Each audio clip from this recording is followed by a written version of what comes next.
नमस्कार साथियों बहुत बड़ा सपना प्रधानमंत्री नरेंद्र मोदी ने इस भारत देश की आम जनता को अपनी जीत का दिखलाया है। और बहुत बड़ा सपना इसी दौर में भारतीय जनता पार्टी के भीतर स्टार प्रचारक नरेंद्र मोदी ने भर दिया है। और प्रचारक रहे खुद नरेंद्र मोदी ने संघ को भी यानी आरएसएस को भी समझा दिया है कि दरअसल जिस रास्ते वह निकल पड़े हैं सत्ता उन्हीं के पास रहेगी। और लेकिन सत्ता खुद के पास रहे इसके लिए टेनी भी चलेगी, इसके लिए लोकसभा के स्पीकर को भी चुनाव मैदान में आना ही पड़ेगा। इसके लिए यूपी के मथुरा से हेमा मालिनी को दोबारा चुनाव में उतरना पड़ेगा और इसके लिए शिवराज सिंह चौहान को मध्य प्रदेश में विदिशा से चुनाव लड़ना पड़ेगा और इसके लिए लखनऊ से राजनाथ सिंह का भी टिकट कंफर्म रहेगा। और दिल्ली चूंकि पढ़े लिखे लोगों की जगह होती है, यहां पर लोग जागरूक होते हैं और कांग्रेस और आम आदमी पार्टी जब एक साथ दिल्ली में लड़ रही है तो ऐसे में सिवाय इसके कि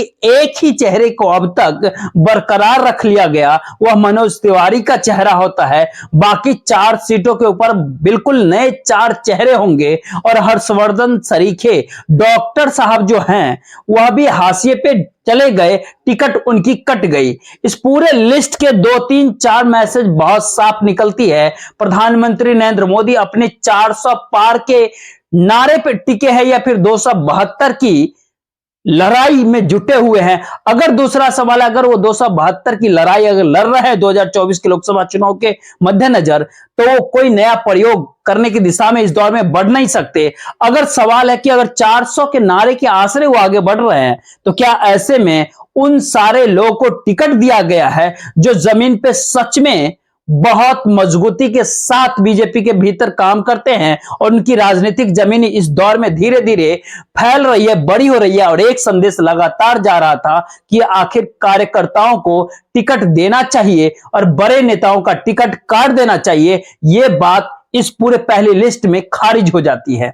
जो अगली सवाल सबसे महत्वपूर्ण बातें होती है, खुद प्रधानमंत्री नरेंद्र मोदी ने दूसरी सीट कौन सी चुनेंगे इसको लेकर उन्होंने खुद सस्पेंस बरकरार रख लिया है। अभी इस भारत देश की राजनीतिक माहौल में दक्षिण भारत को टटोलना चाहते हैं, उसे समझना चाहते हैं, इसीलिए केरल को छोड़ करके बाकी अन्य जगहों पर कोई ऐलान हुआ नहीं है। बिहार को लेकर के भी कोई बातचीत नहीं हुई है, तो बिहार के टिकटों का ऐलान अब तक नहीं किया गया है। उधर महाराष्ट्र राज्य को लेकर के संशय की स्थिति होती है कि पता नहीं एकनाथ शिंदे के आश्रय कितनी जीत मिलेगी या फिर अजित पवार क्या खेल कर पाएंगे, उस पर भी अभी चुप्पी साध ली गई है। जिन 16 राज्यों को लेकर के टिकटों का ऐलान कर दिया गया बीजेपी के भीतर से, 2 केंद्र शासित प्रदेश को लेकर के जो ऐलान 195 सीटों का किया गया 2024 के लोकसभा चुनाव के मद्देनजर, उसका एक संदेश तो बहुत साफ है, इस दौर में कोई बड़ा रिस्क बिल्कुल भी ना लीजिए। जिसकी अपनी जातिगत वोट बैंक को ध्रुवीकरण करने की ताकत है उसको साथ लेकर के आगे बढ़िए। इसी दिशा में बिल्कुल कदम मत निकालिए जिसमें किसी जनता के भीतर में किसी कैंडिडेट को लेकर के अगर यह स्थिति है 2024 के लोकसभा चुनाव मद्देनजर देखते हुए, अगर वो क्रिमिनल है, अगर वो करप्ट है, तो ऐसी परिस्थिति को लेकर के कुछ भी नहीं हो सकता। लेकिन इन सभी परिस्थितियों के बीच जब आज नाम का ऐलान होने वाला था 195 लोकसभा सीटों को लेकर, तो सुबह सवेरे कुछ नाम क्यों सोशल मीडिया के ऊपर रेंगने लगे, उन्हीं सारे नामों के जरिए बकायदा वो चूट करके बता रहे कि हमें कोई दूसरा प्लान भी है तो हम अब चुनाव नहीं लड़ेंगे। गौतम गंभीर दिल्ली से और हजारीबाग से जयंत सिन्हा, इन दोनों ने खुद को मान लिया या तो संन्यास ले रहे हैं या फिर अपने अपने कार्य क्षेत्र में काम करेंगे। क्यों अचानक प्राकृतिक की चिंता जयंत सिन्हा को हो गया और क्रिकेट को लेकर के चिंता उसी तर्क से हो गई जैसे सनी देओल फिल्मों को लेकर के बेचैन होते हैं, तो फिर क्रिकेट को लेकर के गौतम गंभीर भी इस दौर में बेचैन होते हैं। और उन्होंने कहा वो टिकट नहीं लेंगे, चुनाव नहीं लड़ेंगे, वो संन्यास की दिशा में आगे बढ़ रहे हैं जहां पर वो अपना प्रोफेशनल काम करेंगे। ये संदेश होता क्या है? पॉलिटिकल तौर पर इस संदेश का 2 बातें साफ होती है। इस संदेश से क्या अगले खेप में कोई बड़ा सरप्राइज देने की स्थिति में खुद प्रधानमंत्री नरेंद्र मोदी आ जाएंगे? पहले 195 लोकसभा की सीट की जो ऐलान हुए उसने साफ साफ बतला दिया कि दरअसल एक बात और की, दरअसल भारतीय जनता पार्टी अपने बूते 2014 में 427 सीटों पर लड़ी थी, 2019 के लोकसभा चुनाव में 436 लोकसभा सीटों पर लड़ी थी। 2014 में जो उसका स्ट्राइक रेट होता है करीब 66% के आसपास होती है, 2019 के लोकसभा चुनाव में स्ट्राइक रेट 70% के आसपास। लेकिन इस दौर में नारा लगता है 370 बीजेपी खुद, और वह भी कितनी सीटों पर लड़ेगी, मैक्सिमम बताया जाता है कि भारतीय जनता पार्टी 450 सीटों पर खुद लड़ सकते, कुछ कम हो सकता है, यानी स्ट्राइक रेट 80 के पार ही होगा। तो क्या सच में 2024 के लोकसभा चुनाव के मद्देनजर भारत देश की राजनीति में जो जिस 80% जीत का, यानी 370 का नारा जो प्रधानमंत्री खुद लगा रहे हैं, उसमें एक के बाद एक नामों को समझा जाए, स्टेट को परखा जाए, क्योंकि आज ऐलान इस बात को लेकर के हुआ कि हम भौगोलिक तौर पर अपना विस्तार चाहते हैं, हम प्रदेशों के भीतर अपना विस्तार चाहते हैं, हम चाहते हैं कि बहुत बड़ी संख्या में जो भारतीय जनता पार्टी के सहयोगी एनडीए हैं उनका भी विस्तार हो जाए। ये कहने की जरूरत होनी ही नहीं चाहिए, क्योंकि सीटों के आकलन और सीटों को बांटना दोनों परिस्थिति के भीतर अब तक उत्तर प्रदेश एक बहुत बेहतरीन प्रयोग रहा है, जहां पर आरएलडी को 2 सीट दे दी गई, अपना दल को 2 सीट दी गई, बाकी 2 पॉलिटिकल पार्टी को 1-1 सीट मिली। यानी बिहार के भीतर कमोबेश क्या कुछ खेल होगा नीतीश कुमार के साथ, ये बात कोई नहीं जानता, लेकिन एक बार भारतीय जनता पार्टी के लोग फिर से समझ चुके हैं। दरअसल चुनाव जीतना सबसे महत्वपूर्ण है इस दौर में, तो कांग्रेस का हर वो व्यक्ति बर्दाश्त किया जाएगा, हर वो व्यक्ति जो जीत सकता है उसको साथ लिया जाएगा, और जो मदद कर सकता है भारतीय जनता पार्टी को आगे बढ़ाने में उसको साथ माला भी पहन लिया जाएगा। यानी इस दौर में माला भी पहना जाए। आज तमाम सारे बातों को करने से पहले और उसको समझने से पहले कि क्या जयंत सिन्हा को क्यों ये बात कहने की जरूरत पड़ी कि मैं पार्टी के इकोनॉमिक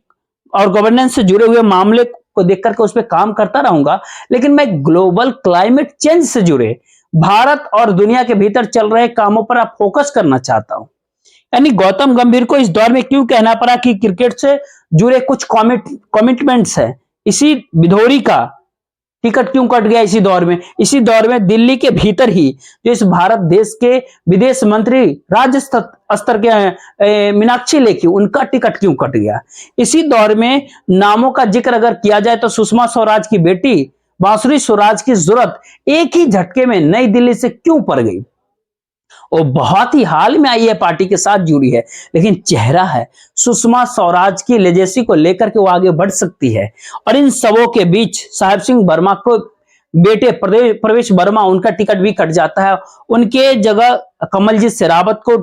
टिकट दिया जाता है, रमत विदुड़ी की जगह रामवीर विदुड़ी की टिकट दिया जाता है, मीनाक्षी लेखी की जगह बांसुरी स्वराज की टिकट मिलता है, डॉक्टर हर्षवर्धन का टिकट करता तो प्रवीण खंडेलवाल को टिकट दे दिया गया, जो व्यापारियों के भीतर लोकप्रिय होते हैं। और प्रवीण खंडेलवाल एक समय जीएसटी को लेकर के बहुत सारे सवाल उठाया करते थे, व्यापारियों को राहत और रियायत देने की जिक्र किया करते थे, लेकिन इस दौर में आज राहत रियायत मिले नहीं, लेकिन उनके काम का असर कि उनको टिकट चांदनी चौक से टिकट दिया गया, जो सबसे क्रूशियल माना जाता है। और इसी पूरे प्रकरण के भीतर बहुत महत्वपूर्ण होता है कि लखीमपुर खीरी के भीतर जरूरत अजय मिश्रा टेनी की रही, जिनके बेटे किसानों को रौंद दिया था अपने जीप के नीचे। और इसी दौर में जरूरत पड़ गई बीजेपी को, और किसी के नहीं बल्कि दुष्यंत सिंह को भी उतारना पड़ गया झालावाड़ से, जिसको वसुंधरा राजे के बेटे विदिशा से टिकट दिया गया शिवराज सिंह चौहान मामा को, यानी मध्य प्रदेश से कल्याण सिंह के बेटे राजवीर सिंह एटा से चुनाव इस बार लड़ेंगे, और हेमा मालिनी मथुरा से ही चुनाव लड़ेंगे, गौतम बुद्ध नगर नोएडा से महेश शर्मा ही चुनाव लड़ेंगे, और मुजफ्फरनगर से संजीव वालियान ही चुनाव लड़ेंगे। तो स्मृति ईरानी अमेठी से ही चुनाव लड़ेंगी, और वहीं फतेहपुर से साध्वी निरंजन ज्योति ही चुनाव लड़ेगी। फैजाबाद यानी अयोध्या के इलाकों से लल्लू सिंह ही चुनाव लड़ेंगे 2024 में। लेकिन जहां पर एक समय में चैलेंज किया था कि अखिलेश यादव को हरा देंगे, एक बार उनको फिर से इस बार टिकट दिया गया है। रवि किशन, इनको भी दोबारा टिकट दिया गया। जरूरत हर चीज की है इस पूरे प्रकरण के भीतर। ओम बिरला जो लोकसभा के स्पीकर हैं, उनको भी कोटा से चुनाव लड़ने की इजाजत दे दी गई। वह चाहते थे कि मेन स्ट्रीम पॉलिटिक्स होगा में वो बने रहे, क्योंकि रास्ता उनका उपराष्ट्रपति या राष्ट्रपति की दिशा में जा नहीं रहा है, जो कि उनके दिल के भीतर की बेचैनी होती है, उससे हटकर के मुख्य धारा की राजनीति में वो लौट जाओ तो बहुत बड़ी बात होगी। और इस पूरी प्रकरण के भीतर दो तीन बातें और जुड़ती है। पॉलिटिकल तौर पर यह बात कहा जा रहा था कि कद्दावरों को काउंटर करके कार्यकर्ताओं के भीतर उम्मीद जगाकर इसी दौर में प्रधानमंत्री नरेंद्र मोदी, जो भारतीय जनता पार्टी से बड़े हो गए, वो अपने कद दिखाएंगे। और उनके कद का मतलब बहुत साफ है, क्या होता है, दो तीन बातें आज एक साथ आप देखिए और उसके बाद पूरा इसका खंडन करेंगे कि क्यों इस दौर में 272 को लेकर के एक हाँफने की परिस्थिति भारतीय जनता पार्टी के भीतर बन रही है। ये दो कुछ फुटेज जो जिसके भीतर एक माला पहनते हुए भारतीय जनता पार्टी के नेताओं से घिरे हुए दिल्ली के भीतर प्रधानमंत्री नरेंद्र मोदी, और उस माला के भीतर जो राजनाथ सिंह का प्रयास और जेपी नड्डा का प्रयास होता है, और दोनों को नहीं घुसने देने की परिस्थिति में जिस प्रकार से अमित शाह का प्रयास होता है, ये सभी प्रयास उस वीडियो के अंदर नजर आते हैं। लेकिन उसके बाद एक और फुटेज दिखाएंगे, लेकिन जरा इसको देखिए कि क्या होता है इसके भीतर। मोदी जी को जय श्री राम, मोदी जी को जय श्री राम, मोदी जी को जय श्री राम, मोदी जी को जय श्री राम। दरअसल ये फुटेज केवल आपको यह दिलाने के लिए ही थी, क्योंकि जिस अगली फुटेज को आपको हम दिखाएंगे उसमें बहुत साफ साफ कहती है वो तस्वीर कि पीएम मोदी खुद चाहते हैं कि हर हाल में वो चुनाव जीते। उनको ये बात पता है किसकी कहां कितनी जरूरत होगी, और वो भारतीय जनता पार्टी की ना हो इस दौर में तो भी चलेगा, क्योंकि एक लंबी लिस्ट होती है इस दौर में, चाहे मिलिंद देवरा की हो, चाहे अशोक चौहान की हो, चाहे आरपीएन सिंह की हो, चाहे इसी दौर में अलग अलग कांग्रेस के अन्य नेताओं हो, और ज्योतिरादित्य सिंधिया को भी चुनाव मैदान में अब उतरना है और चुनाव लड़ना है उनको भी। अब सवाल इस दौर में यह होता है कि क्या सच में इस भारत देश में इस दौर में बिहार की राजनीति में क्या कुछ होगा, क्योंकि गठबंधन के हिसाब से ये बहुत संवेदनशील राज्य होता है। और एक और माला पहनाए जा रहे थे भारतीय जनता पार्टी के बिहार के नेता, और उस माला से बाहर रख दिए गए नीतीश कुमार। लेकिन नीतीश कुमार की ओर हाथ बढ़ाकर अपने साथ उस माला के भीतर खींचने का प्रयास जिस हिसाब से प्रधानमंत्री नरेंद्र मोदी ने कर दिया, वह किसी को भी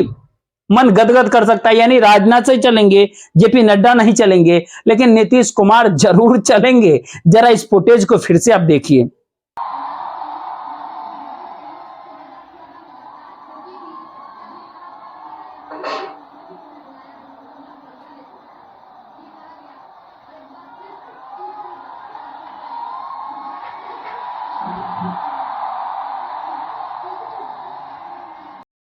अब बिहार में नीतीश कुमार को लेकर दिल्ली के भीतर भारतीय जनता पार्टी के चाणक्य के भीतर कई सारे सवाल थे, अमित शाह के भीतर कई सारे सवाल थे। और ध्यान दीजिएगा, नीतीश कुमार की जो एंट्री हुई उस दौर से लेकर के अब तक अमित शाह ने कहीं भी नीतीश कुमार को लेकर के कोई प्रतिक्रिया अब तक दी नहीं है। लेकिन खुद प्रधानमंत्री नरेंद्र मोदी जानते हैं कि ताकत तभी रहेगी जब वो चुनाव जीतेंगे। और इस पूरे प्रक्रिया के भीतर, पूरे प्रकरण के भीतर पहली बार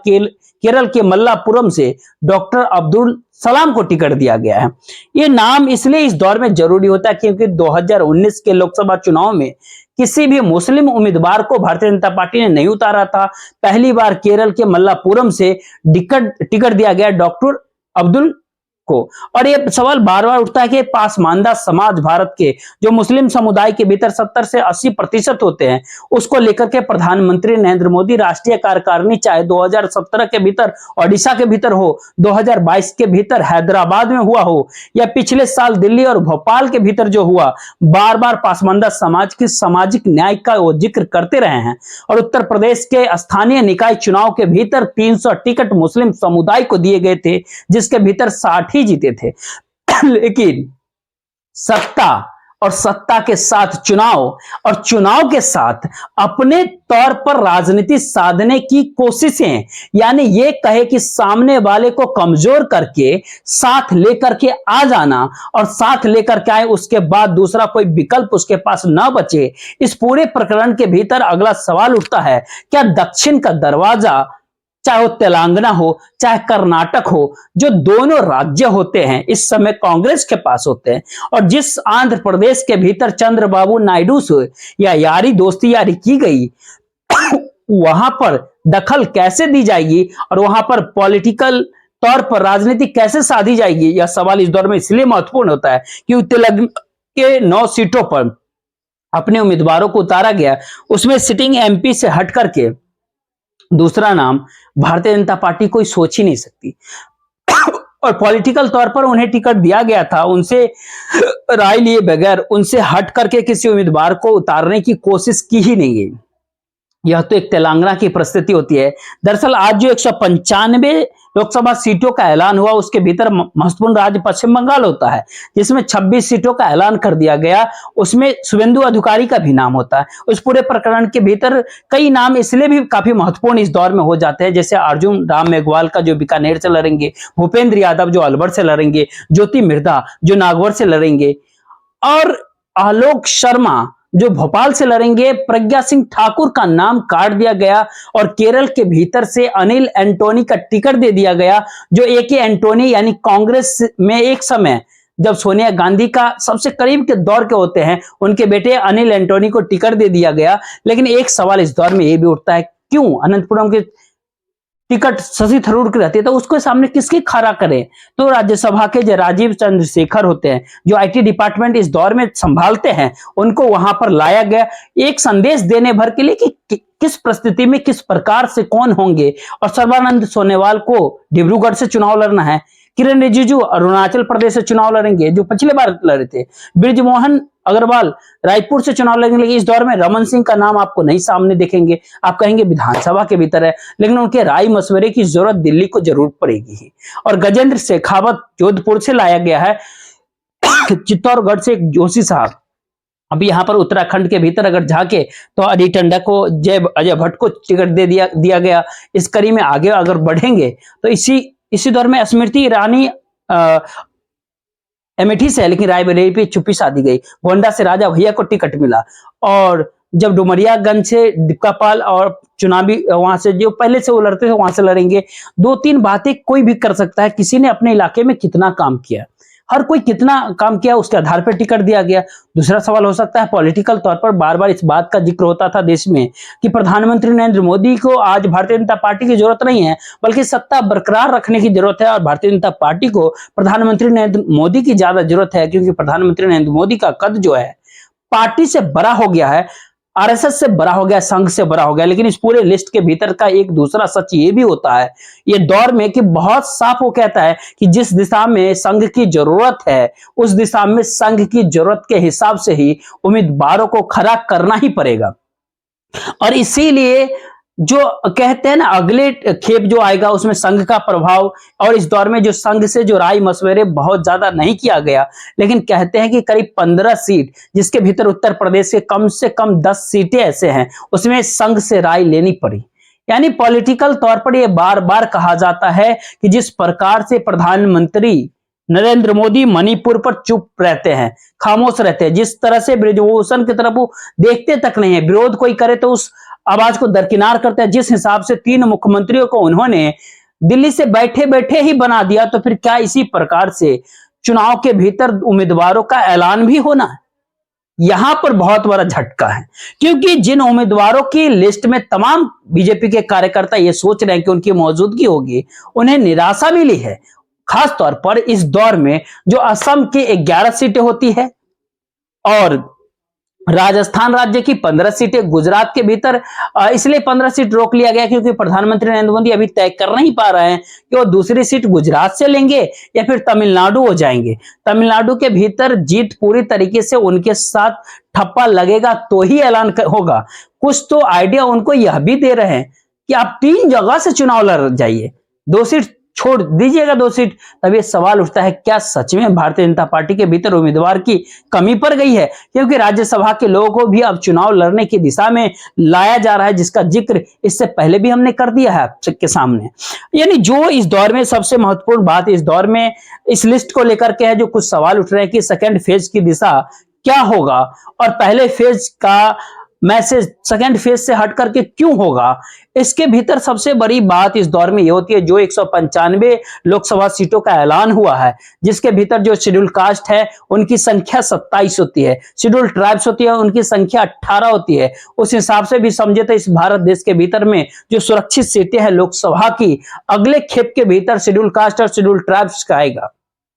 यानी वो सारी सीटें आएंगे। और जो ओबीसी का नारा इस भारत देश के भीतर लगातार लग रहा है, इस बार 57 सीट है, और ये संख्या जो है इस बार, अब खुद ध्यान दीजिएगा, ओबीसी के दायरे में तो 57 सीटों का ऐलान कर दिया गया है। इसके भीतर आने वाले समय में करीब करीब 100 सीटें और जुड़ने वाले हैं, यानी ओबीसी 150 पार की स्थिति में इस बार 2024 के लोकसभा चुनाव के मद्देनजर चुनाव लड़ेंगे। इसको लेकर के ताना बाना जो अगले खेप का जो टिकट का ऐलान होने वाला है उसके मद्देनजर, और उसी के दायरे में एक पहली लिस्ट 195 लोकसभा की सीटों को लेकर के जो करीब 6 घंटे तक बैठक चलती है, उसमें कुछ बातों पे लगातार जिक्र किया जा रहा था। पहली बात होती है कि जो सीट जीत सकते हैं उनको टिकट दीजिए, बाकी को साइड कर दीजिए, ये पहला संदेश होता है। वहीं दूसरी बात होती है, जिस चेहरे को लोग पहचानते हैं राष्ट्रीय स्तर पर, उन चेहरों को टिकट जरूर दीजिएगा, ये अगली बात होती है। और अंतिम बात, जो कि प्रधानमंत्री खुद नरेंद्र मोदी जिस उपलब्धियों का जिक्र करते हैं, उन सारे उपलब्धियों के साथ जो कैबिनेट मिनिस्टर हो, स्टेट मिनिस्टर हो, या इंडिपेंडेंट मंत्रालय संभाले हुए नेता हो, चाहे राज्यसभा से ही क्यों ना आ रहे हो, उनको भी आप मैदान में, चुनाव मैदान में उतारिए 2024 के लोकसभा चुनाव के मद्देनजर। क्योंकि वह चेहरे इस दौर में प्रधानमंत्री नरेंद्र मोदी की बातों को रखे या ना रखे, लेकिन उनके जरिए प्रधानमंत्री नरेंद्र मोदी का चेहरा खुद ब खुद हर जगह, जब चौराहे पे लग चुका है, रेलवे स्टेशन पे लग चुका है, हवाई अड्डों पे वही चेहरा दिखता है। इस भारत देश के तमाम लाभार्थी योजनाओं के साथ हर विज्ञापन के भीतर जब वही चेहरा रेंगता है, तो आपको उसी दिशा में काम करना होगा। और जो इस दौर में महत्वपूर्ण बात निकल करके आती है कि गठबंधन का विस्तार, यानी ये कहे एनडीए का भी विस्तार करना है, उस एनडीए के गठबंधन की स्थिति कैसी होनी चाहिए इस दौर में, इसका एक नजारा या कहे एक तस्वीर आज नीतीश कुमार ने खुद, जब वो बिहार के भीतर भाषण दे रहे थे और मंच पर उनके ही बगल में पीएम मोदी उनके भाषण को सुन रहे थे और उस पर ठहाके लगा रहे थे। जरा एक पल के लिए आप भी देख लीजिए, सुनिए और समझ लीजिए कि भारतीय जनता पार्टी के साथ मजबूत से मजबूत नेता और खुद मजबूत से मजबूत राजनीतिक दलों की स्थिति क्या होती है इस दौर में, आप खुद देखिए। आप फिर पधारे हैं यहाँ, आज हम लोगों को बड़ी खुशी की बात है। आप पहले आए थे, इधर हम गायब हो गए थे, हम फिर आपके साथ हैं। हम आपको आश्वस्त करते हैं कि अब इधर उधर होने वाले नहीं है, हम रहेंगे आप ही के साथ। इसलिए जरा तेजी से यहाँ वाला काम सब हो जाए। अब आप सब तो जानते ही हैं कि हम लोगों को तो एक ही साथ ना है भाई, 5 से, तो हम लोग तो मिल करके लगातार कितना काम किए। आप पहले जानते हैं कि कहीं कोई काम था, कुछ नहीं था, कहीं जाने का जगह नहीं था, कोई पढ़ता नहीं था, और सब हम लोग 5 से ही सारा काम इतना बिहार में करवाए हैं हम लोग आपस में मिलजुल करके, कि आज बहुत आगे बढ़ रहा है। लेकिन हम तो अब यही चाहते हैं कि आपके द्वारा जो काम हो रहा है और राज्य का जो काम हो रहा है, सब मिल करके हर व्यक्ति एक, तो फिर भारतीय जनता पार्टी के साथ खड़ा होकर या खुद प्रधानमंत्री की इच्छा के अनुसार ही आपको क्या कुछ कहना है, ये एनडीए गठबंधन के वो तमाम राजनीतिक पार्टी और नीतीश कुमार को देख करके समझ सकते हैं। जी हाँ, लेकिन एक सवाल इस दौर में और होता है, वो सारे सवाल ये होता है कि देश में पहली बार खुद प्रधानमंत्री नरेंद्र मोदी के सामने ही अपने बड़े सपनों को पूरा करने के लिए उस छवि को लेकर के आगे बढ़ना है, जिस छवि को अब तक निर्धारित किया नहीं जा चुका है। यानी ये कहे कि किस तस्वीर के आसरे चुनाव मैदान में कूदना है, वो पूरी तस्वीर प्रधानमंत्री के आसपास ही घुमरना चाहिए। क्या हुआ हिंदू हृदय सम्राट के तौर पे होगी, जहां पर अयोध्या के भीतर जब पूजा करते हुए दिखाई पड़ रहे थे, या फिर वह एक ऐसे नेशनलिस्ट की तस्वीर होगी जिसका जिक्र पुलवामा हमला से लेकर इस दौर में दुनिया के सामने भारत देश किस प्रकार से राष्ट्रवादी तरीके से खड़ा है, इसको बताने की जरूरत है। या फिर अगली तस्वीर होती है, भारत देश उस बाजार के साथ खड़ा है जहां पर इकोनॉमी तीसरे नंबर पर भारत की हो जाएगी और इस भारत देश के कॉरपोरेट भारतीय जनता पार्टी के पीछे खड़ी हो जाएगी। इन 3-4 तस्वीर को एक साथ लेकर के नहीं चला जा सकता और यह माना जा रहा है इस दौर में कि दूसरे लिस्ट आने के बाद ये साफ हो जाएगा कि प्रधानमंत्री नरेंद्र मोदी खुद की तस्वीर किस रूप में गढ़ते हुए अब 2024 के लोकसभा चुनाव में देखना चाहते हैं, दो लोगों को दिखाना चाहते हैं, जिससे उसका उनका बड़ा नारा या फिर बड़ा सपना जो 400 पार का इस दौर में है वह भारत देश की आम जनता के जहन में और बस जाए और ये लोग समझ ही ना पाए कि दरअसल 272 में भी फेल हो जाता है। देखते रहिए, मुझे दीजिए इजाजत। जय हिंद, जय भारत।